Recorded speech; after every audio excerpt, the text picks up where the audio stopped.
পাকা আমের নরম তুলতুলে পাটিসাপটা যা মুখে দিলেই মিলিয়ে যায়। আমের দিনে এই রেসিপি না খেলে বড্ড মিস করবেন।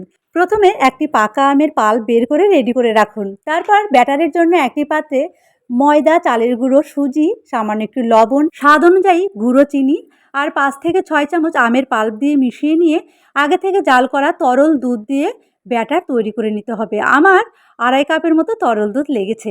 এখন ঝটপট বানিয়ে নেব পাটিসাপটার ভেতরের পুর বা খিরসা।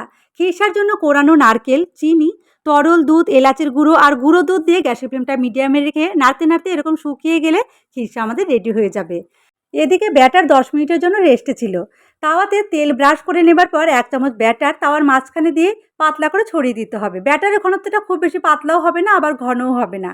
এবারে মাঝখানে খিরসা দিয়ে ভাঁজ করে পাটিসাপটা গড়ে নিলেই একদম রেডি। এই পাটিসাপটাগুলো ঠান্ডা হলেও একদম নরম তুলতুলে থাকে, খেতে দারুণ মজার।